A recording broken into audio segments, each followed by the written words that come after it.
Calvary ప్రాణప్రియుడైన యేసుక్రీస్తు ప్రభువారి శ్రేష్టమైన నామములో మీకందరికీ కృపా సమాధానములు కలుగును గాక. ఆమేన్.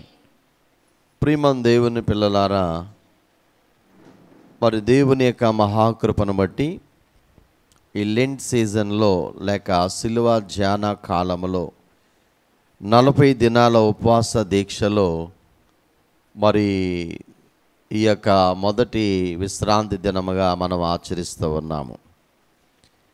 ఈరోజు లేఖనాల్ని ప్రత్యేక ప్రసంగ భాగముగా ఫిలిప్పీలకు రాసిన అపోస్తలుడైన పౌలు గారు ఫిలిప్పీలకు రాసిన 2వ అధ్యాయము, ఫిలిప్పీలకు రాసిన పత్రిక 2వ అధ్యాయము 7-8 వచనాల్ని మనం చదువుకుందాం. మనుషులు పోలికగా పుట్టి దాసుని స్వరూపమును ధరించుకొని తన్ను తానే రిక్తునిగా చేసుకొనెను.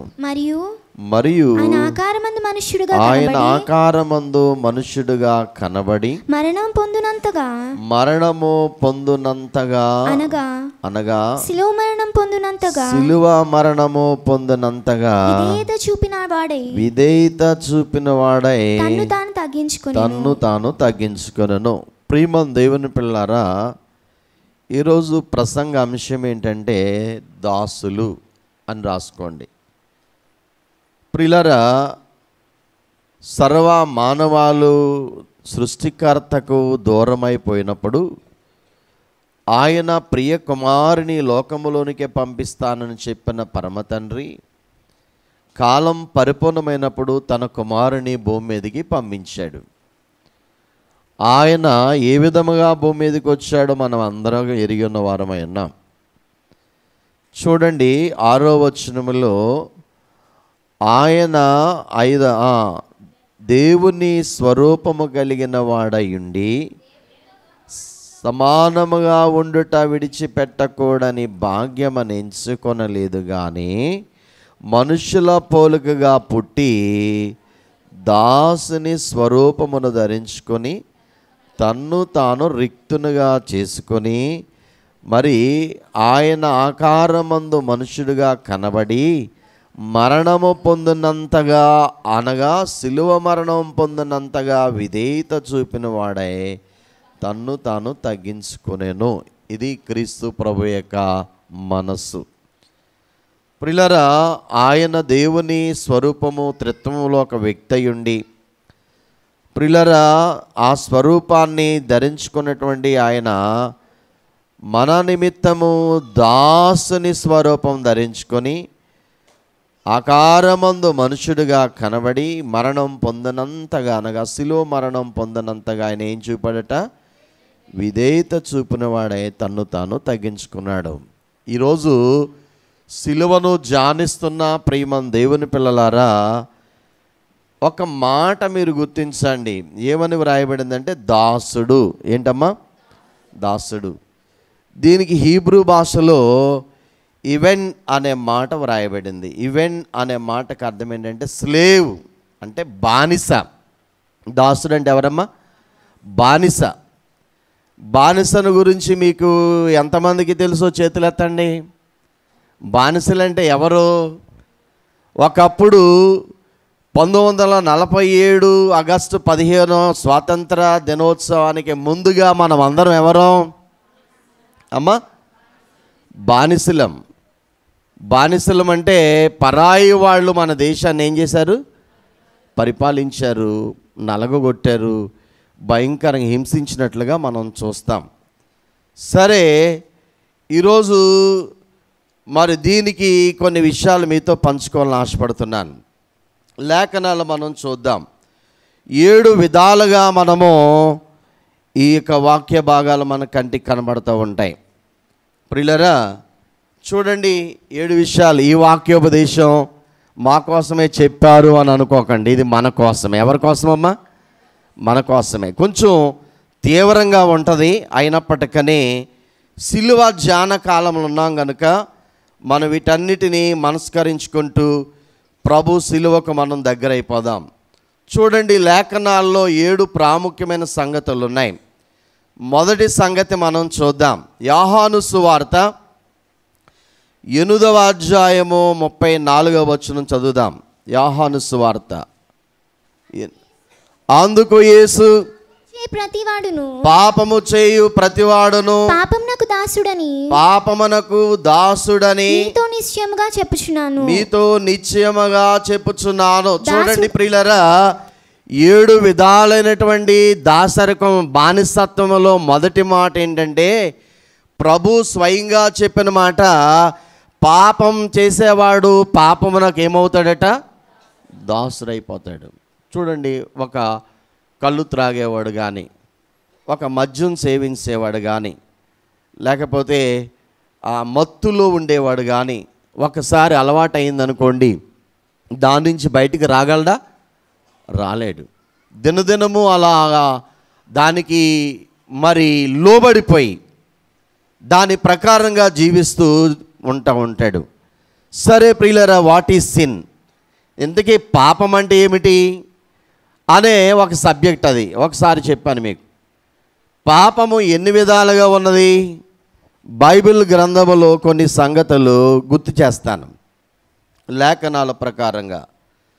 చూడండి, లేఖనాల ప్రకారంగా మనం చూసినప్పుడు మొదట మనందరికీ తెలుసు, మొదటి యోహాను పత్రిక 3వ అధ్యాయము 4వ వచనం చదువుదాం. పాపము చేయు ప్రతివాడును ఆజ్ఞను అతిక్రమించును, ఆజ్ఞ అతిక్రమమే పాపము. చూడండి ప్రియులరా, ఆదాము అవ్వలైన వారు ఏదేను వనములో వారు చేసిన మొదటి పాపం ఏంటి?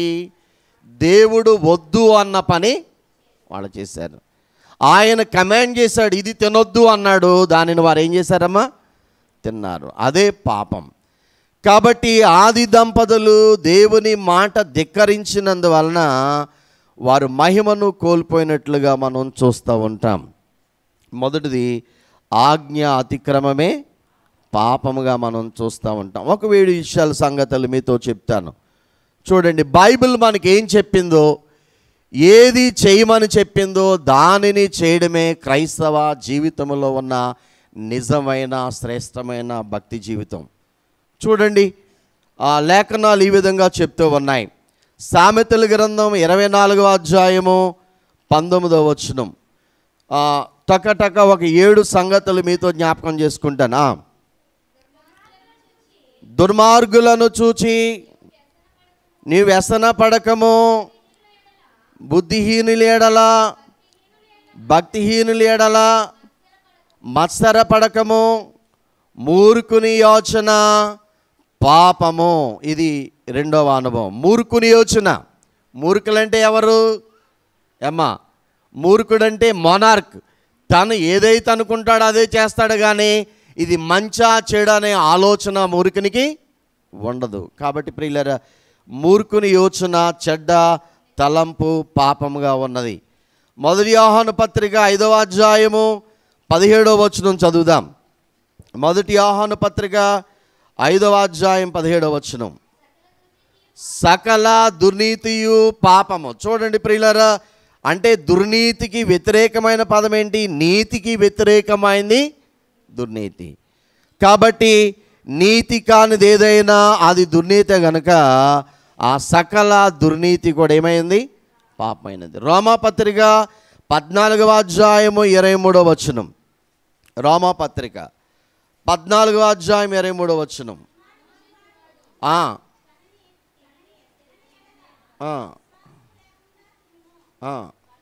గనుక చూడండి ప్రియులారా, 4వది విశ్వాస మూలము కానిది ఏంటంట? పాపము. విశ్వాస మూలము కానిది. ఇక 5వది యాకోబు పత్రిక 4వ అధ్యాయము 17వ వచనం. యాకోబు పత్రిక. బైబిల్ త్వరగా చదివితే కన్నా ముందుకు వెళ్తాను. కాబట్టి మేలైనది చేయనెరిగియు అలాగూ చేయని వానికి పాపము కలుగును. చూడండి, మేలైనది మంచి చేయకుండా చెడు ఎవరైతే చేస్తారో వానికి ఏం కలుగుతుందట?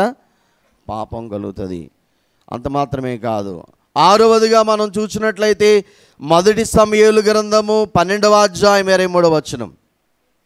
మొదటి సమూయేలు గ్రంథం 12వ అధ్యాయము 23వ వచనం చూడండి. అక్కడ ఒక నా మట్టుకు నేను మీ నిమిత్తము ప్రార్థన చేట మానుట వలన యెహోవాకు విరోధముగా పాపము చేసిన వాడు. ప్రార్థన చూడండి ప్రియులారా, ప్రార్థన ఎవరైతే చేయకుండా ఉంటారో వారు ఏం చేసిన వారట దేవుని దృష్టిలో?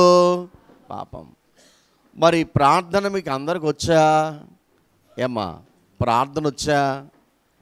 ప్రార్థన చెయ్యండి అన్నాం అనుకోండి, ప్రార్థనకి రమ్మంటే ఈ పురుషులు ఎవరు ప్రార్థనకు రారు. ఏమ్మా ప్రార్థన నేర్చుకోకపోతే ఇంకెలాగండి? క్రైస్తవ జీవితంలో ప్రార్థన దేవునికి మనకి వారధిగా ఉన్నది. ఎలా ఉందమ్మా? వారధి. ప్రార్థన ఎవరైతే చేస్తారో వారు పాపం చేయలేరు. ప్రార్థన ఎవరైతే చేస్తారో వారు పాపము చేయరు. ప్రార్థన చేయని వారు పాపం చేస్తారు. అందువలన ప్రార్థన చేయకపోవడం వలన అది పాపానికి సూచనగా ఉన్నది. 7వదిగా సామెతల గ్రంథము 14వ అధ్యాయము 21వ వచనం చదువుదాం. 14. తన పొరుగువానిని తిరస్కరించువాడు పాపము చేయవాడు. పొరుగువాడిని తిరస్కరించుట. అందుకనే బైబిల్ మిషన్లో దేవదాసయ్య గారి యొక్క నీతి ఏంటంటే, ఏ మతమును కానీ ఏ మనిషిని కానీ దూషింపరాదు, ద్వేషింపరాదు. తెలియని సంగతులు దేవుని అడిగి తెలుసుకోవాలి. కాబట్టి ఏ వ్యక్తిని మనం తృణీకరించడానికి వీల్లేదు. అలా చేస్తే మనం ఏం చేసినట్లు అవుతామమ్మా? పాపం చేసిన వారం అవుతాం. కాబట్టి మన ప్రియ ప్రభు దాసుడుగా వచ్చాడు. ఆ సంగతి ఆ లాస్ట్లో నేను కంక్లూజింగ్ ఇస్తాను. ప్రియులరా, మరి స్లేవ్ అనగా పాపము చేసేవాడు పాపమునకు ఏమవుతాడమ్మా? దాసుడు అవుతాడు. 2వదిగా మనం చూద్దాం. మత్తయి సువార్త 6వ అధ్యాయము 24వ వచనం. మత్తయి సువార్త 6వ అధ్యాయం 24వ వచనం. ఎవడు ఇద్దరు యజమానులకు దాసుడుగా ఉండనేరడు. అతడు ఒకని ద్వేషించి ఒకనిని ప్రేమించును, లేదా ఒకని పక్షముగా ఉండి ఒకని తృణీకరించును. మీరు దేవునికి సిరికిని దాసులుగా ఉండన. 2వదిగా మనం చూసినప్పుడు దేవునికి సిరికి, దేవుని పక్కన పెడదాం, తర్వాత ఆలోచన చేద్దాం. ప్రియులరా, ఒకడు ఇద్దరు యజమానులకు ఎలా ఉండలేరట?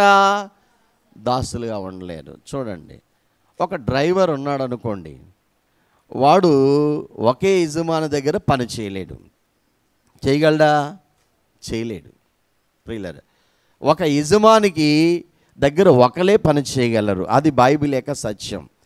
ఒకవేళ ఇద్దరు యజమానుల దగ్గర పని చేశాడు అనుకోండి, వాడు అలాగంటాడు, వీడు ఎలా అంటాడు కనుక వీడు సరిగా తన పని మీద కాన్సంట్రేట్ చేయలేడు. ప్రియులరా గమనించండి. అందుకనే దేవుడు ఒక పక్క, దయ్యపంటే సిరి ఒక పక్క ఉందనుకోండి, ఈ రెండిటి మధ్య ఒక వ్యక్తి నలిగిపోతాడు. కాబట్టి మీరు దేవునికిని సిరికిని ఏమై ఉండలేరు?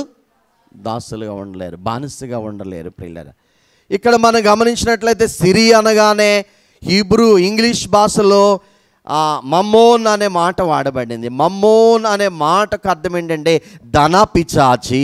చెప్పండి, ఏంటమ్మా? ధన పిచాచి. 2వది పాపిష్టి ధనం అనే మాటలు వ్రాయబడ్డాయి. చూడండి, ఈరోజు క్రైస్తవ జీవితంలో మనకి ధనం అవసరమే. ధనం చాలా ప్రాముఖ్యం. ధనం కావాలి మన సమస్యలు తీరడానికి, మన పనులు ముందుకు సాగాలంటే మనకేం కావాలి? ఈరోజు ధనం ఉంది కాబట్టి కొంతకాలం పని చేయగలిగాం, పైన మందిరం కట్టగలిగాం. ధనం అయిపోయింది, మందిర పనులు సడన్గా ఆగిపోయినాయి. మరి ధనం ఎంత ప్రాముఖ్యమైంది? మరి బైబిల్ చెప్తుంది ఏంటి? ఈ సిరికి మనం, ఈ ధనానికి మనం దాసులుగా ఉండొద్దు అనే విషయం ఏం చెప్తుంది? ఒకసారి బైబిల్ ఏం చెప్తుందో కొన్ని విషయాలు మీతో పంచుకోవాలని ఆశపడుతున్నాను. ఇక్కడ కొంచెం డీప్గా మనం ఆలోచన చేద్దాం. ఈరోజు చూడండి, బైబిల్ ఎలా ఒకసారి ఈ సందర్భాన్ని మీకు చెప్పాను. తిమోతి మొదటి పత్రిక 6వ అధ్యాయము 9-10 వచనాలు చదువుదాం. తిమోతికి రాసిన ధనవంతులగుటకు అపేక్షించువారు శోధనలోను ఉరిలోను అవివేక యుక్తములైన అనేక దురాశలలోను పడుదురు. అట్టిది మనుషులను నష్టములోను నాశనములోను ముంచివేయును. చూడండి ప్రియులారా, ధనము సంపాదించాలి. సక్రమైన మార్గములో ధనాన్ని మనం సంపాదించాలి.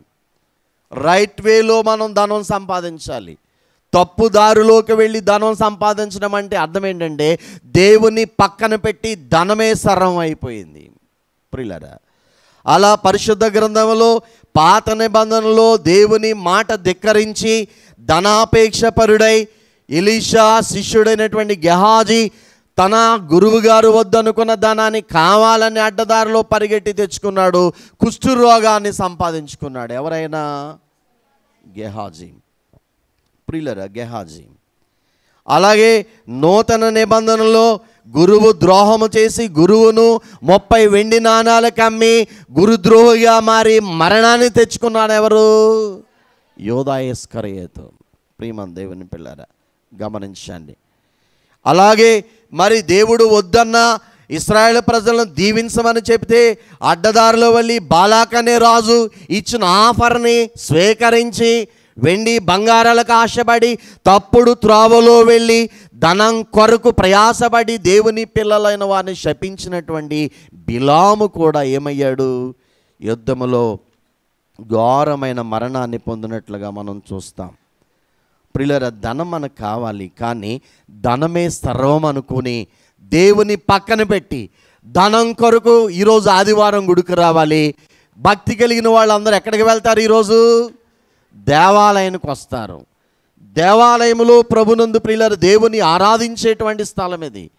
కానీ ఎవరైనా ఒకవేళ ఉద్యోగస్తులుగా ఉన్న మీరు, ప్రైవేట్ జాబులు చేసేవారు, ఒక డ్రైవర్ని అనుకుందాం, ఈరోజు ఆదివారం నా జీతం ఎక్కువిస్తాడు అన్నాడు అనుకోండి, మీరు ఏం చేయకూడదు అమ్మా? ఏం చేయకూడదు? భక్తి కలిగిన వాడైతే ఆ రోజు ఆఫర్ని తృణీకరించి నేను నా దేవుని ఆరాధించడానికి వెళ్ళాలని చెప్పి మందిరానికి వస్తాడు. ప్రియులరా, ఒకవేళ ధనమే సర్వం అనుకుని దేవుని విడిచిపెట్టినట్లయితే కలిగే నష్టాలు ఏంటో మీకు చెప్తాను. ఒక 7 అనుభవాలు. మొదటిది, ధనము సమస్త కీడులకు, ధనాపేక్ష సమస్త కీడులకు మూలం. అది శోధనలోను ఉరిలోను అవివేకయుక్తములుగా అనేక హానికరమైన అనేక దురాశల్లో మనల్ని ఏం చేస్తుందట? నష్టములోను నాశనములో ముంచి వేస్తుంది ధనం. దీనికి మరి ఆన్సర్ 1 తిమోతి పత్రిక 6వ అధ్యాయం 9-10 చదవద్దులేండి అమ్మా, అక్కడ రాసుకోండి.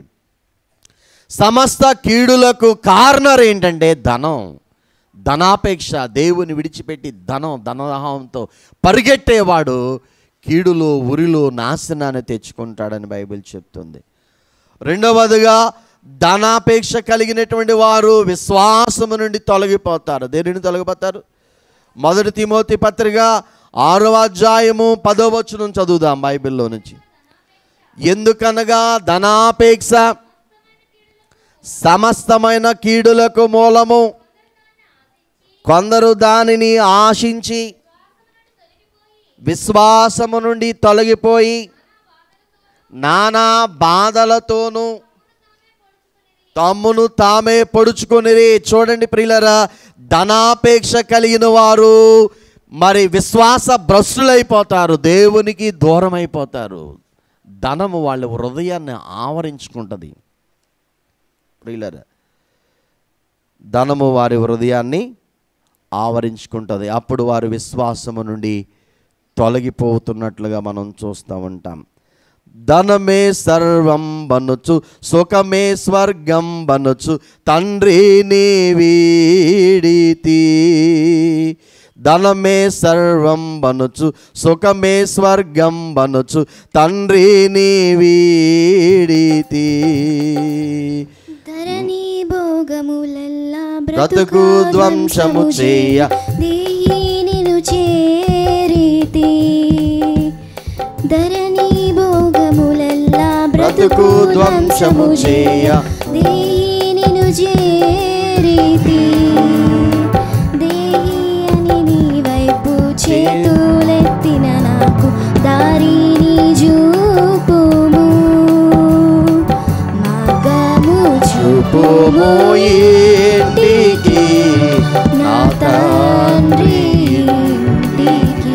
కాబట్టి ప్రభునందు ప్రియులారా, తప్పిపోని యొక్క కథలో, కుమారుని కథలో తండ్రి ఆస్తులో భాగమంతా తెచ్చుకొని దానిని దుర్వ్యాపారానికి ఖర్చు చేసి సమస్తము నష్టపరుచుకొని భయంకరమైనటువంటి తిండి లేని స్థితికి వెళ్ళిపోయాడు, దిగజారిపోయాడు. ఎవరు? తప్పిపోయిన కుమారుడు. విశ్వాస భ్రష్టుడైపోయాడు ప్రియులారా. ఇది రెండవ రీజన్. మూడవదిగా తిమోతి మొదటి పత్రిక 9వ అధ్యాయం 10వ వచనం చదువుదాం అమ్మ. 6వ అధ్యాయం 10వ వచనం. ఎందుకనగా ధనాపేక్ష సమస్తమైన కీడులకు మూలము, కొందరు దానిని ఆశించి, చూడండి అక్కడ ఏం రాయబడి, నానా బాధలతో తమ్మును తామే పొడుచుకొందురు అనే మాట చూసారా ప్రియులారా. ధనాపేక్ష పరులు ఆ ధనమనే ఆశలో ఆ యొక్క వశములో ఉండి అవసరమైతే అన్నయ్యను తమ్ముడైనా చంపేస్తాడు, తమ్ముడిని అన్నయ్య అయినా చంపేస్తాడు. ధనం అంత ప్రమాదకరమైంది. అందుకనే ధనం కావాలి, కానీ ధనం వెంట పరిగెట్టకండి, దేవుని వెంట పరిగెట్టండి. ఎవరి వెంట వెళ్ళాలి? దేవుని వెంట. నేను సేవకు వచ్చిన కొత్తలో మరి మమ్మల్ని అభిషేకించినటువంటి సెల్వరాజయ్య గారు, బైబిల్ మిషన్ 7వ అధ్యక్షులు, ఆయన ఒక ప్రసంగం చేస్తూ చాలా హార్ట్ టచింగ్ మెసేజ్ ఇచ్చాడు. వీఆర్ ఏ పెక్యులర్ పీపుల్, వీఆర్ ఏ హోలీ నేషన్ అనే మాటలు చెప్తూ, మనం పరిశుద్ధపరచబడిన ప్రజలము, ప్రత్యేకించబడిన జనాంగం అని చెప్తూ ఆయన అన్నాడు, బైబిల్ మిషన్ సేవకుడా నెల మొదటి 10-5 తేదీల్లో నువ్వు సంచి పట్టుకుని ఇంటింటా తిరగవద్దు. ఎక్కడికి వెళ్ళొద్దు? విజిటింగ్ పేరు పెట్టి మొదటి తేదీ జీతాలు వస్తాయి, 2వ తేదీ మనకు చక్కని వాళ్ళు కానుకలు ఇస్తారని చెప్పి ఆశపడి సంచి భుజాన వేసుకుని నువ్వు తిరగొద్దు ఇంటింటికి. ఆయన అన్నాడు, నీవు దేవుని వెనకాల, నీ ముందు దేవుడే ఉండాలి, నీవు దేవుని వెనకాల ఉండాలి. అప్పుడు నీకు ఏది అవసరంగా ఉందో అది నీ వెనకాల ఉంటుంది. నువ్వు ధనం వెంట, సౌఖ్యం వెంట పరుగు పెడితే అవి నీకు దూరం అయిపోతాయి. అవి ఎలాగుంటాయంటే ఎండమావులుగా అయిపోతాయని చెప్పాడు ప్రియులరా. అది ఎంత వాస్తవమో గమనించండి. అందుకనే ధనాపేక్ష అనేటువంటి ఆశ ఏదైతే ఉందో అది నువ్వు చంపకపోతే అది నిన్ను చంపేస్తుంది ప్రియులరా. 4వది చూడండి, పిలుపులకు రాసిన పత్రిక 3వ అధ్యాయము 7-13 వచనాలు. 7 నుంచి 13 వచనాలు. అయినను ఏదైతే నాకు లాభకరములై ఉండెనో వాటిని క్రీస్తు నిమిత్తము నష్టముగా ఎంచుకొనుచున్నాను. నిత్యముగా చూడండి ప్రియులరా, మాటలు పౌలు గారు అంటాడు, ఏమంటాడంటే ధనము భక్తులకు పెంటతో సమానమాట. ఏంటతో సమానమమ్మా? పెంటతో సమానంగా ఎంచుకుంటున్నాను. పౌలు చాలా ధనవంతుడు, చాలా జ్ఞానం కలిగిన వాడు, చాలా ధర్మశాస్త్రాన్ని అంతటిని నేర్చుకునేటువంటి పండితుడు. అలాంటి వాడు ప్రభు కొరకు సమస్తమును విడిచిపెట్టి ప్రభు వెంట ఆయన ప్రభు కొరకు తన యొక్క ప్రాణాన్ని త్యాగం చేశాడు, హతసాక్షిగా మారాడు ప్రియులరా. ధనాపేక్ష మరి పెంటతో సమానం ప్రియులరా. గమనించండి, అందుకే దేవదాసయ్య గారు డబ్బును చేతితో పట్టుకోలేదండి తన జీవితంలో. దేంతో పట్టుకోలేదమ్మా? చేతితో పట్టుకోలేదు. ఎవరైనా ఇస్తే కవర్లో పెట్టివ్వాలి, లేకపోతే పొట్లం కట్టివ్వాలి ఆ రోజుల్లో. ఒకవేళ ఆ ధనాన్ని ఎందుకో తెలీదు, ఆయన ధనం అంటే అంత అసహించుకున్నాడు. కానీ దేవుని పరిచర్య కొరకు దేవునిపై ఆధారపడ్డాడు. విస్తారంగా దేవుడిచ్చాడు ప్రియులరా. తిమోతి మొదటి పత్రిక 6వ అధ్యాయం 17వ వచనం చదువుదాం. అక్కడ ఏం రాయబడింది? ఇహామందు ధనవంతులైన వారు గర్విష్ఠులు కాక అస్థిరమైన తమ ధనమనందు నమ్మిక ఎంచక సుఖముగా అనుభవించుటకు సమస్తమును మనకు ధారాళముగా దయచేయు దేవుని యందు. చూడండి ప్రియులారా, తిమోతికి చెప్తున్నాడు, ధనము అస్థిరమైనది. స్థిరంగా ఉంటుందా అమ్మా? ఈరోజు 500 కాగితం నీ దగ్గర ఉంటుంది, రేపు పక్కవాడు జోబులోకి వెళ్ళిపోతుంది. అంతేనంటారా? ధనము ఎవరి దగ్గర స్థిరంగా ఉండదు. చూడండి ప్రియులారా, అస్థిరమైంది. అస్థిరమైన ధనాన్ని మనం నమ్మక ధారాళముగా ఇచ్చే దేవుని మనం నమ్మాలట ప్రియులారా. ధారాళంగా ఎవరు ఇవ్వగలరు మనకి? దేవుడు ఇవ్వగలడు. అస్థిరమైన ధనం. 6వదిగా ధనము ప్రాణాన్ని పోగొడుతుంది. మత్తయి సువార్త 16వ అధ్యాయం 26వ వచనం. 16వ అధ్యాయం 26వ వచనం. ధనం ఒక మనుష్యుడు లోకమంతయు సంపాదించుకొని తన ప్రాణమును పోగొట్టుకున్నట కంటే అతనికి ఏమి ప్రయోజనమో చూడండి. ఒక వ్యక్తి లోకమందును సంపాదించి కోట్ల రూపాయలు ఉన్నాయి, దేవుని తృణీకరించాడు, దేవునికి ఎప్పుడు తన హృదయాన్ని ఇవ్వలేదు. అందువలన అతడు సమస్తమును సంపాదించుకున్నాడు కానీ ప్రియులరా అతనికి ఏమాత్రం ప్రయోజనం ఉందా? లేదు. తన ప్రాణం పోగొట్టుకుంటాడు. ప్రియులరా గమనించండి. ఇక యాకోబు పత్రిక 5వ అధ్యాయము 1-3 వచనాలు చదువుదాం. బైబిల్ అలా చెప్తూ ఉంది. ధనవంతులా లారా మీ మీదకి వచ్చేడి ఉపద్రవములను గూర్చి ప్రలాపించి ఏడువుడి. మీ ధనము చెడిపోయెను, మీ వస్త్రములు చిమ్మటలు కొట్టిన వాయను, మీ బంగారం మీ వెండి తుప్పు పట్టి వాటిని తినివేశాను. చూడండి ప్రియులరా, ధనం ఎప్పటికైనా నాశనం అయిపోద్ది, స్థిరంగా ఉండదు. అందువలన ధనవంతులు ప్రలాపిస్తారు ఒకరోజు ప్రభు యొక్క రాకడ టైంలో. ఆ ఉగ్రతలో ప్రియులరు గమనించండి, ప్రలాపాన్ని గురి చేస్తుంది. ఏంటమ్మా? ధనం. ప్రియులరా 8వదిగా ప్రియులరా లూకాసు వార్త 12వ అధ్యాయము 34వ వచనాన్ని చదువుదాం. లూకాసు వార్త 12వ అధ్యాయం 34వ వచనం. నీ ధనం ఎక్కడ ఉండును అక్కడనే నీ మనసు ఉండును. చూడండి, మనసు దేవుని మీదకి వెళ్ళదు. డబ్బు ఎక్కడ ఉందో, బ్యాంకులో 1,00,000 రూపాయలు ఉంటే చాలు, రాత్రి పగలు ఆ 1,00,000 గురించి ఆలోచన చేస్తావు. నీ మనసు అక్కడే ఉంటుంది, దేవుని మీద ఉంటుందా ఏమ్మా? అందుకనే ప్రభు అన్నాడు, భూమి మీద నీ ధనము దాచుకోవద్దు అన్నాడు ప్రియులారా. అందుకనే ధనాన్ని ఖర్చు పెడతా ఉండండి, అవసరాల నిమిత్తం వ్యర్థంగా ఖర్చు పెట్టకండి. ఒకటి నీ కొరకు ఖర్చు పెట్టుకో, దేవుని కొరకు ఖర్చు పెట్టు, పేదల ఖర్చు పెట్టు ప్రియులరా. ధనం ఎక్కడ ఉంటుందో మనసు అక్కడ ఉంటుంది. 9 ధనము చివరగా ఎంత ప్రమాదమో చెప్తున్నాను. లూకాసు వార్త మరి 18వ అధ్యాయం 24-25 వచనాలు. లూకాసు వార్త. యేసు అతనిని చూచి ఆస్తి గలవారు దేవుని రాజ్యములో ప్రవేశించుట ఎంతో దుర్లభము. చూడండి, ధనాపేక్ష కలిగిన వారట దేవుని రాజ్యములో ప్రవేశించడం ఎంతో దుర్లభం. అంటే కష్టం. ధనాపేక్ష, ధనమే సర్వం అనుకుని దేవుని విడిచిపెట్టిన వాడు, దేవునికి తన జీవితాన్ని అప్పగించిన వాడు రేపు పరలోక రాజ్యాన్ని పోగొట్టుకుంటాడు. ఇన్ని నష్టాలు కష్టాలు ఈ ధనాపేక్ష పరులకు, ధనాన్ని సర్వము ధనమని వెంటబడి సమయమనకు అసమయమైన ధనం కొరకు ప్రయాసపడి బ్రతుకుతూ దేవుని పక్కన పెట్టిన వారి బ్రతుకులు ఎంత భయంకరంగా ఉంటాయి ప్రియులారా. అందుకనే ప్రభు అంటాడు, మీరు దేవునికిని సిరికిని దాసులుగా ఉండవద్దు.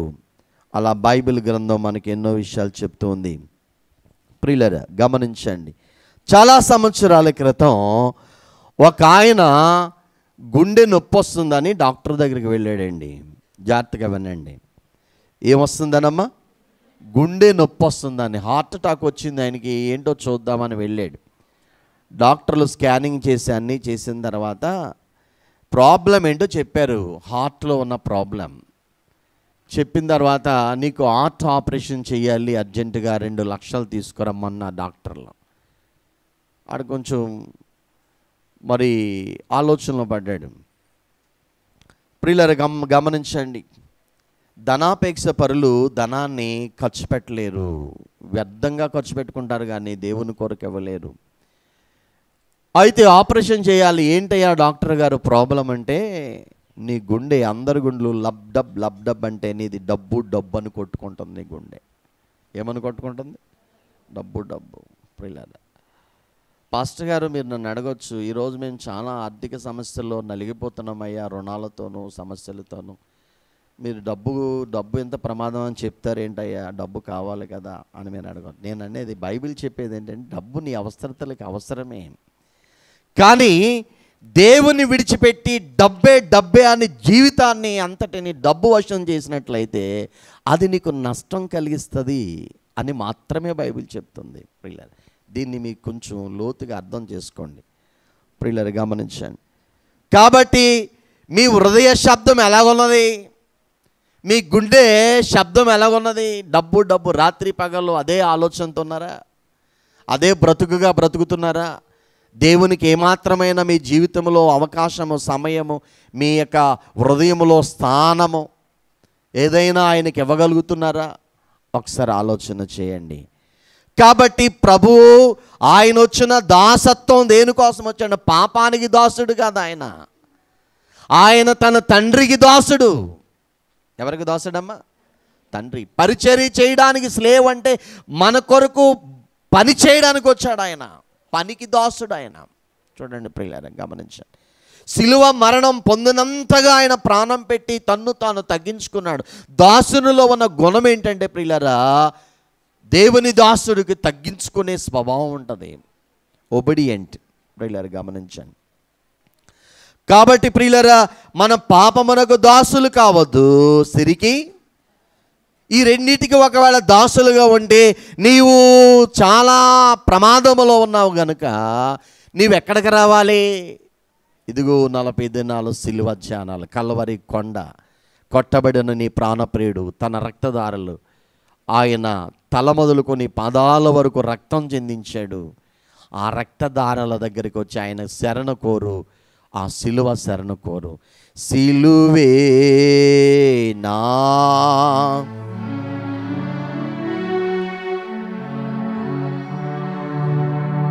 నీ సిలువయే నా శరణ ఎనురా.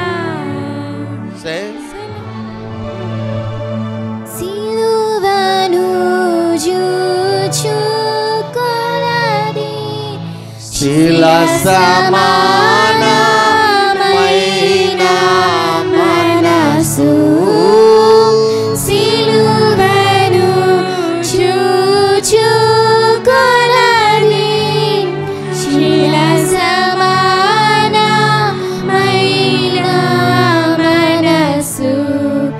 ఆలిగి కరిగి నీరాగుచున్నది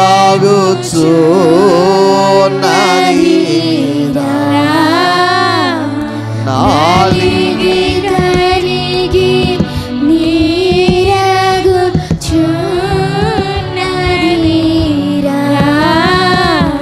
నీ సిలువే నా శరణ ఎనురా. కాబట్టి ప్రభునందు ప్రియమైన దేవుని పిల్లారా, దాసుడుగా వచ్చి సిలువలో మనకు యజ్ఞమైన యేసు ప్రభు చెంతకు వద్దాం. అది చిన్నదైనా పెద్దదైనా బలహీనత ఏదైనా అది మనం ఎంత దూరం తీసుకెళ్తుంది? ప్రభువు దూరం చేసి నిత్యాగ్నిగుండం పాలు చేస్తుంది. ధనం అనేటువంటి పిచాచి నిన్ను పాతాళానికి తీసుకుని వెళ్ళిపోతుంది. అందుకే మోషే గారు ఆయన జీవితము మన అందరికీ ఒక పాఠం కావాలి. హెబ్రీయులకు రాసిన పత్రిక 11వ అధ్యాయము 24, 28 వచనాల్లో ఈ విధంగా వ్రాయబడి ఉన్నది. ఒకసారి చదువుదాం. మోషే పెద్దవాడైనప్పుడు విశ్వాసమును బట్టి ఐగుప్తు ధనము కంటే క్రీస్తు విషయమైన నింద గొప్ప భాగ్యమని ఎంచుకొనలేదు కానీ అల్పకాలము పాపభోగం అనుభవించుట కంటే దేవుని ప్రజలతో శ్రమ అనుభవించుట మేలని యోచించి ఫరో కుమార్తె యొక్క కుమారుడనని అనిపించుకొనుటకు ఒప్పుకొనలేదు. అనగా చూడండి ప్రియులారా, మోషే గారు ఎలాంటి తీర్మానం చేసుకున్నాడంటే కొద్ది రోజుల్లో రాజు అయిపోతాడు, అష్టైశ్వర్యాలకి అధిపతిగా మారిపోతాడు ఐగుప్తు దేశంలో. అలాంటి మోషే దేనిని తృణీకరించాడు? కాలం ఎంతకాలం బ్రతుకుతాం అమ్మా? అల్పకాలం, చాలా తక్కువ కాలం. ఎప్పుడు చచ్చిపోతామో ఎవరైనా తెలుసా? చాలా స్వల్పకాలం. మొన్నటి దినం 50 సంవత్సరాల వయసు బొబ్బాదిపేటలో ఆవిడ రాత్రి పడుకుంది, పొద్దున్న లేచి చచ్చిపోయింది. చూసారా ప్రియులారా? గమనించండి, మరణం ఎప్పుడు వస్తుందో ఎవరికని తెలియదు. కనుక మోషే గారు ఐగుప్తు ధనాన్ని తృణీకరించి క్రీస్తు కొరకు నింద గొప్ప భాగ్యం ఎంచుకున్నట్లుగా మనం చూస్తాం. కాబట్టి ప్రియులారా, మరి మనము సిరికి దాసులుగా ఉండకూడదు. మూడవది చూడండి, లేఖనాలు ఎలా చెప్తూ ఉన్నాయి. 3వ మాటలోనికి వస్తున్నాను. రోమాపత్రిక 16వ అధ్యాయము 18వ వచనం. రోమాపత్రిక అమ్మా, అట్టివారు మన ప్రభువైన క్రీస్తుకు కాక తమ కడుపునకే దాసులు వారి ఇంపైన మాటల వలన ఇచ్చకపు మాటల వలన నిష్కపటుల మనస్సులను మోసపుచ్చుదురు. ప్రియులారా, 3వది చెప్తున్నాను, ఇక్కడ పాఠం ఆపుకుందాం. రోమాపత్రిక 16:18లో పౌలు అంటాడు, కడుపుకు దాసులు. దేనికి దాసులమ్మా? కడుపుకు దాసులు. ప్రియులారా, ఏమనుకోవద్దు. ఇక్కడ ప్రియులారా, తినడం తప్పు కాదు. తినడం ఏంటమ్మా? కడుపు పట్టినంత తినాలి. తింటే ఆరోగ్యము, శక్తి, మనం బ్రతుకుతాం, లైఫ్ స్పాన్ పెరుగుతుంది. అయితే బైబిల్ చెప్పే కొన్ని ఆ కండిషన్స్లో మీతో పంచుకోవాలని ఆశపడుతూ ఉన్నాను. చూడండి ప్రియులారా, లేఖనాలు ఎలా చెప్తున్నాయి. సామెతల గ్రంథము 23వ అధ్యాయం 20వ వచనం. మాంసము హెచ్చుగా తినువారితోనైనను సహవాసము చేయకుము, త్రాగుబోతులను తిండిబోతులను దరిద్రులగుదురు. చూడండి ప్రియులారా, ఇక దేవుని పక్కన పెట్టి అదే బ్రతుకుగా తిండి తిండి తిండి అని చూడండి ప్రియులారా, ఆతృతతో చూడండి. ఇక కొంతమందికి ఆదివారం మొదలుకొని మళ్ళీ ఆదివారం మాంసం ఎంత పెట్టినా తినేస్తారండి. ఇక మాంసప్రియులు, మాంసం మాంసం మాంసం మాంసం. గమనించండి, ఇక అదే తలంపు రాత్రైనా పగలైనా, ఇక అదే తలంపు, దైవ తలంపు. కానీ ప్రార్థించుకుందాం, వాక్యం చదువుదాం, కొంతసేపు దేవుని సన్నిధిగా మోకరిద్దాం అని అనదు. ఇక 24 అవర్స్ దాంట్లోనే ఉంటారు. అందుకంటే బైబిల్ అన్ని చాలా జాగ్రత్తగా ఉండండి. తిండిపోతులు త్రాగుబోతులట దరిద్రులైపోతారు. ఏమైపోతారమ్మా? లాస్ట్కి వారు ఏమి ఉండవు మిగిలిన వారికి. అదొక భయంకరమైన శాపం. ప్రియులారా, గమనించండి. అందుకనే డాక్టర్లు కూడా చెప్తున్నారు, మితాహారము భుజించండి. ఏ ఆహారం అమ్మా? మితాహారం. నేను అనుకున్నాను తొలి దినాల్లో దేవదాసాయి గారు ఏంటి, ఏ క్రైస్తవ సంఘంలో లేని నిన్ను ఉపవాస దినాలు పెట్టేశాడు. సంవత్సరానికి 6 నెలలకు ఒక 40 రోజులు ఉపవాసం. మోషే గారు ఉపవాసాలు 40, మళ్ళీ సిలువ జానాలు 40. ఇలాగా పెట్టారు. ఏంటి అని ఆలోచన చేస్తే, ఇలాగా విశ్వాసికి ఈ శరీరాన్ని శుష్కింపచేసి అలాగా దేవునిలో గడిపినందువలన మనం శరీర ఆరోగ్యము, ఆత్మీయ ఆరోగ్యాన్ని మనం సంపాదించుకోగలుగుతాం. ఉపవాసం చాలా శక్తివంతమైందండి. అందుకనే డాక్టర్లు కూడా చెప్తారు, వారానికి ఒక పూట మానేయండి. ఏం చేయాలి? ఒక పూట మానేస్తే బాడీకి రెస్ట్ ఇచ్చిన వాళ్ళు అంటాం. ఒక లిక్విడ్స్తోనే మనం ఆ రోజంతా ఫ్లూయిడ్ లిక్విడ్స్నే తీసుకోవాలి. అలాంటి ఆరోగ్యం కూడా, జబ్బులు రావు, ఇమ్యూనిటీ పెరుగుతుంది అని చెప్తున్నారు ప్రియులారా.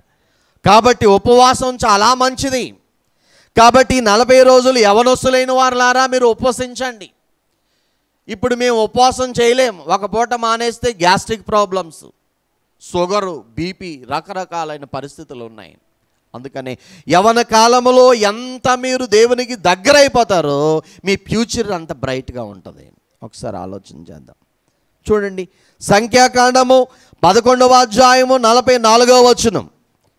44వ వచనం సంఖ్యాకాండ ఇశ్రాయేలు గురించి చెప్తున్నాడు ఇక్కడ. 33 చదవండి. ఆ మాంసము ఇంకా వారి పండ్ల నందున ఆ మాంసం ఇంకా పండ్ల ముందు మధ్య ఉండగానే అది నమలకమునుపే యెహోవా కోపము జనుల మీద రగులుకొనెను. యెహోవా తెగులు చేత వారిని బహుగా బాధించెను. చూడండి, ఇశ్రాయేలు ప్రజలు ఎలాంటి వారంటే మాంసాపేక్ష కలిగిన ప్రజలను బైబిల్ చెప్తుంది. ధనాపేక్ష ఎలా ఉంటుందో మాంసాపేక్ష. మాంసం మాంసం మాంసం. కొంతమంది అంటారు ముక్క లేకపోతే ముద్ద దిగదని. అంతేనంటారా? ఏమి లేకపోతే ముక్క లేకపోతే. ప్రియులారా గమనించండి, మంచిదే ముక్క లేకపోతే. అయితే లిమిట్గా తీసుకోండి. ఎలా తీసుకోవాలి మనం? లిమిట్గా తీసుకోండి. ఇక ఇశ్రాయేలు ప్రజలు మాంసం కావాలి, ఐగుప్తులో ఉండగా చేపలు తిన్నాం, అవి తిన్నాం, ఈ తిన్నాం, ఈ అరణ్యంలో ఏమీ లేదని మోషే మీద దేవుని తిరుగుబాటు చేసినప్పుడు దేవుడు విస్తారమైన పూరేళ్ళు రప్పించాడు.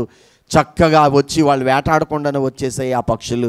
బట్టుకు తినేసరికి అట్టండి రాత్రి పగళ్ళు ఇక తినేసరికి ఆ మాంసం కళ్ళు పళ్ళల్లో ఉండగానే పురుగులు పెట్టేసిందంటండి. చిచ్చిచ్చి ఇలాంటి భయంకరలా అని చెప్పి దేవుని కోపం వచ్చి అనేక మందిని చంపేసింది మాంసాపేక్షల్ని. ప్రియులారా ఆలోచన చేయండి. ప్రియులారా గమనించండి, మాంసము ఎక్కువగా తినేవాడితో కూడా స్నేహం చేయొద్దని బైబిల్ చెప్తూ ఉంది. ఏమండి, ఇన్ని మాటలు బైబిల్లో ఉన్నాయి. ఇంకా సామెతల గ్రంథం ఏం చెప్తుందో తెలుసా? 23:2 సామెతల గ్రంథం. నీవు తిండిపోతువైన ఎడల నీ గొంతుకకు కత్తి పెట్టుకో. చూడండి ప్రియులారా, తిండిపోతు అయితేనట గొంతుకు ఏం పెట్టుకోవాలట? కత్తి పెట్టుకోవాలి. బైబిల్ సొలొమోన్ గారు చెప్పారు. ఆయన డైనింగ్ టేబుల్ చూస్తే ఈ రోజు వరకు అంత లగ్జరియస్గా కొన్ని వేల పొట్టేళ్ళు, కొన్ని వేల దున్నలు, కొన్ని వేల దుప్పెలు, కొన్ని వేల జింకలు, ఇవన్నీ ప్రతిరోజు వాటిని మరి ఆహారంగా రిచెస్. ఈరోజు కూడా ప్రపంచంలో ఏ ధనవంతుడు అంత రిచెస్ ఫుడ్ తినలేదట ప్రతిరోజు. ప్రియులారా అలాంటి ఆయన అంటాడు, తిండిపోతువైతే నీ యొక్క గొంతుకు ఏం పెట్టుకోవాలి? కత్తి పెట్టుకోమంటుంది. మితాహారం, మితంగా భుజించండి ఏదైనా కానీ. వారానికి ఒక్కసారి 2 సార్లు. ఇక వారమంతా అదే కావాలని కోరితే మీరు దేవునికి దూరం అయిపోతారు. ప్రియులారా గమనించండి, బైబిల్ ఏం చెప్తుందంటే తిండిపోతులు ప్రియులారా తిండి ఆతృతలు అన్నీ కోల్పోతారు. ఏం కోల్పోతారమ్మా? వాళ్ళకున్న వాల్యూస్ అన్నీ కోల్పోతారు. చూడండి మీకు కావాలంటే హెబ్రీలకు రాసిన పత్రిక 12వ అధ్యాయం 16వ వచనం. హెబ్రీలకు రాసిన పత్రిక. ఒక్క పూట కూటి కొరకు తన జ్యేష్ఠత్వపు హక్కును అమ్మివేసిన ఏసావు వంటి భ్రష్టుడైన వ్యభిచారి అయినను ఉండునేమో అని జాగ్రత్తగా చూచుకోండి. ఒక హెచ్చరిక ఏంటంటే ప్రియులారా, ఏసావు ఎలాంటి వాడు? ఏమండి, ఒక్క పూట కూటి కోసం తమ్ముడు చక్కని మసాలా పెట్టి చిక్కుడుకాయల కూర వండుతున్నాడండి. ఆ దినాల్లో మసాలాలు, స్పైసెస్ అన్నీ మరి యాకోబు గారికి ఎక్కడ సంపాదించాడో తెలియదు. మసాలాలన్నీ అప్పుడే ప్రారంభమైనట్టుకున్నాయి. చక్కగా ఆయన అరణ్యానికి వెళ్ళి వేటాడితే ఏమీ దొరకలేదు. వచ్చాడు, మిట్ట మధ్యాహ్నం వచ్చాడు, ఆకలేస్తుంది, గుమ్మగుమ్మలాడిపోతుంది వంటకం. అప్పుడు ఆశపడ్డాడు. అన్నయ్యని అడిగాడు, తమ్ముడిని అడిగాడు, తండ్రి ఒక ముద్ద భోజనం పెట్టరా, ఒక పూట భోజనం అండి. లేదు లేదు లేదు, నీ జ్యేష్ఠత్వం నాకు అమ్మేస్తే నేను నీకేమిస్తాను? నీ ఆకలి తీరుస్తా నీ పోట అని చెప్పాడు. ప్రియులరా, ఆ జ్యేష్ఠత్వ పత్రాలు తీసుకెళ్ళి తమ్ముడి చేతిలో పెట్టి ఆ పూట భోజనం చేశాడు. భ్రష్టుడైపోయాడని బైబిల్ చెప్తుంది. ఏమైపోయాడమ్మా? సమస్తం కోల్పోయాడు. ఈ యొక్క ఏసావు. ప్రియులరా గమనించండి. అంటే తిండి కొరకే కక్కుర్తిపడి మనం ఉంటే మన వాల్యూస్ అన్ని కోల్పోతాం. మన సమస్తం నష్టపరచుకోవాల్సిన అవసరం ఉంటుంది. జ్యేష్ఠునికి బైబిల్లో 2 అంతల ఆశీర్వాదం ఉన్నది. ఎంత ఉందమ్మా? జ్యేష్ఠత్వ హక్కు. చూడండి, ఒక ఇంట్లో 2 కొడుకులు ఉన్నారనుకోండి, వాళ్ళకి 5 ఎకరాల పొలం ఉందనుకోండి. ఉదాహరణకు బైబిల్ చెప్పింది చెప్తున్నాను మీకు. 5 ఎకరాల భూమి ఉందనుకోండి, 2 కొడుకులకి ఎంత వాటా వస్తుందమ్మా? 4 ఎకరాలు ఉందనుకోండి, 2 కొడుకులకి ఎంత వస్తుంది? 2:2 వస్తుంది. ప్రియులారా గమనించండి. కానీ మరి ఈ 4 ఎకరాలు 2 రావాలి కదా. కానీ పెద్ద కొడుక్కి 3 ఎకరాలు ఇస్తారు. ఏమండి? చిన్న కొడుకు 1 ఎకరం ఇస్తారు. ఎందుకంటే పెద్ద కొడుకు తల్లిదండ్రులు పెద్ద కొడుకు దగ్గరే ఉండాలి. అందుకని తండ్రిని చూసే బాధ్యత వాడిది కనుక 1 ఎకరం వాడికి ఎక్కువ రాస్తారు. చూడండి, అది జ్యేష్ఠునికి ఉన్న గొప్పతనం అది. అందుకనే మనం అందరం ఎవరు? జ్యేష్ఠుల సంఘములో సభ్యులం. మనం ఎవరమమ్మా? జ్యేష్ఠులు, పరలోకానికి వెళ్ళే జ్యేష్ఠుల సంఘం, అదే వధువు సంఘంలో సభ్యులం. కాబట్టి ఇలాంటి ఇలాంటి ఈ బలహీనమైన వాటి కొరకు మన జ్యేష్ఠత్వ హక్కును మనం ఏం కోల్పోకూడదు, పరలోకాన్ని, ఆ వధువు సంఘాన్ని. కాబట్టి ప్రియులారా, 1 పూట కూటి కోసం జ్యేష్ఠత్వాన్ని అమ్మేశాడు. భ్రష్టుడుగా మన ముందు నిలబడుతున్నాడు మరి ఏసావు. ఒకసారి ఆలోచన చేద్దాం. మన ప్రియ ప్రభువు వీటన్నిటినీ త్యజించి ఆయన శరీరధారిగా ఉన్న దినాల్లో మహారోదనతోనూ కన్నీళ్లతోనూ యాచన చేస్తూ తన్ను తాను నలగొట్టుకుంటూ, ప్రియులారా, సరిగా ఆహారం తిన్నాడో తెలియదు. 33 సంవత్సరాలు ఆయన కళ్ళ ముందు ఆ సిలువే, ఆ శ్రమలే కనబడ్డాయి. ఆ యాగము తప్ప మరొకటి లేదు. తండ్రి పంపాడు ఆ సిలువ యాగం కొరకు. ఆ శ్రమలు అనుభవించాలి. ఆ ఘోర శ్రమలు అనుభవించి ప్రపంచ ప్రజలను రక్షించాలి, నరకాగ్నిగుండం తప్పించాలనే తపనతో ఆయన జీవించాడు. అందుకే ఆయన దేవునితో సమాన భాగం అని ఎంచుకోక దాసుని స్వరూపమును ధరించుకున్నాడు. ప్రియులారా, ఆలోచన చేద్దాం. మనము దేనికి దాసులుగా ఉన్నాము? దేవునికా, లేకపోతే పాపమునకా, లేక సిరికా, లేకపోతే కడుపుకు మనం దాసులుగా ఉన్నామా? డాక్టర్ బిల్లీ గ్రహాం గారు అనేటువంటి భక్తుడు, అమెరికన్ను, దాదాపు ఒక పుస్తకం రాశాడు. ఆ పుస్తకంలో ప్రభునందు ప్రియమైన దేవుని పిల్లరా, దేవునికి దూరము చేసే 7 విధాలైనటువంటి పాపములను రాశాడు. ఏంటంటే ఈ తిండిపోతూ, నిద్రపోతూ, సోమరిపోతూ, దున్నపోతూ, ఇలాగా కొన్ని 7 రకాలైనటువంటి అనుభవాల గురించి ఆయన చక్కగా వివరించాడు. ప్రియులారా గమనించండి. ఇవన్నీ దేవునికి మనల్ని ఏం చేస్తాయమ్మా? దూరం చేసేటువంటి అనుభవాలు. పాఠం ఆపుతున్నాను. ప్రభునందు ప్రియులారా, మరిన్ని విషయాలు వచ్చేవారం మనం జ్ఞాపకం చేసుకుందాం. కాబట్టి ఈ 40 దినాలు సిలువను ధ్యానం చేయండి. పురుషులైన వారు కూడా రండి సిలువ ధ్యానాలకి. 40 రోజులు ప్రభు సిలువ ప్రక్కన కూర్చోండి. ఆయన రక్తదారులలో ముంచబడండి. ప్రియులారా, ఆయనకి దగ్గరగా మనం బ్రతుకుదాము, ఆయన కొరకు జీవిద్దాము. మనం దేవునికి మనం ఏమవుదాం? దాసులం అవుదాం. ప్రియులారా, ఇందాక ఒక మాట చదవలేకపోయాను. సరే, వచ్చే వారం జ్ఞాపకం చేసుకుందాం. కాబట్టి మన ప్రియ ప్రభు దాసుడు. చెప్పండి, మన ప్రభు ఎవరమ్మా? దాసుడు. అంటే ఆయనకున్న లక్షణం విధేయత. తండ్రికి విధేయత చూపాడు. సిలువ మరణం పొందినంతగా పరమ తండ్రికి విధేయుడైపోయాడు. మనం కూడా విధేయులం అయిపోవాలి. బైబిల్ మిషన్ వారలారా, దేవదాసయ్య గారు అన్నమాట. బైబిల్ మిషన్ వారలారా, నా పేరు దేవదాసు. ఏం పేరమ్మైంది? దేవదాసు అంటే దేవునికి దాసుడను. నేను దాసుడనే. కనుక నా మిషన్లో నా పిల్లలు మీరు కూడా ఎలా ఉండాలి? దాసులుగా ఉండండి, కానీ బాసులుగా ఉండొద్దు అన్నారు. ఏం చేయకూడదు? బాసిజం. ప్రియులారా, బాసిజం అంటే నాకు పెత్తనం ఇవ్వలేదు పాస్టర్ గారు, నాకు చెప్పలేదు పాస్టర్ గారు, నాకు సంఘంలో ఒక ప్రత్యేకమైనటువంటి ఇది లేదు అని. ప్రియులారా గమనించండి, మనమందరము ప్రభువే దాసుడు తగ్గించుకున్నాడు. మనం కూడా ఏమై ఉండాలి? దాసులుగా ఉండాలి.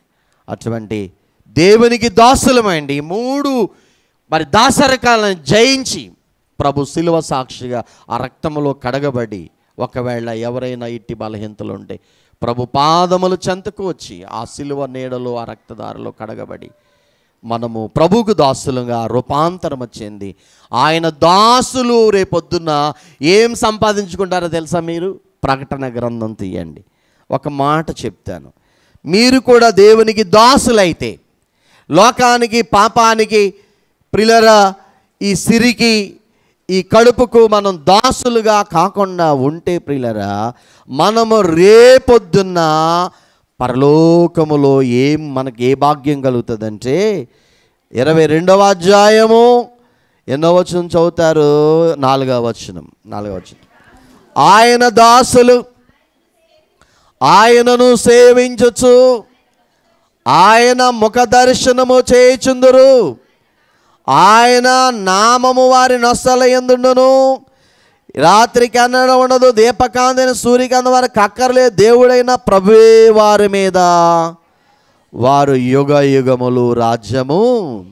నీవిప్పుడు దాసుడుగా జీవించి దేవునికి లోబడితే రేపు పరలోకం ప్రభు ఎప్పుడు వచ్చిన మేఘములోకి వెళ్ళి పరలోకములో రేపు ప్రభు ముఖ దర్శనం చేస్తాం. దేవుణ్ణి చూస్తూ జీవించేస్తాం. ఆ మహిమను, ఆ గొప్ప ఖ్యాతివంతమైన ఆ దివ్యమైన రాజ్యములో మనము యుగ యుగాలు రాజ్యము చేస్తాం. అక్కడ రాత్రి లేదు, అక్కడ ఏడుపు లేదు, అక్కడ ఆకలి లేదు, దాహము లేదు.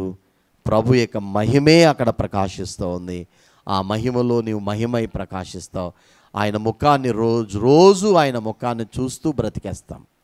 అటువంటి దివ్యమైన భాగ్యం పరిశుద్ధాత్మ తండ్రి ఈ ఉదయకాలమందు దేవునికి దాసులమై వర్ధిల్లి ఆయన రాజ్యములో ప్రవేశించు ధన్యకరమైన జీవితాన్ని ఆత్మ తండ్రి మనకెల్లరికూ ప్రసాదించును గాక. ఆమెన్. గట్టిగా చెప్దాం ఆమెన్.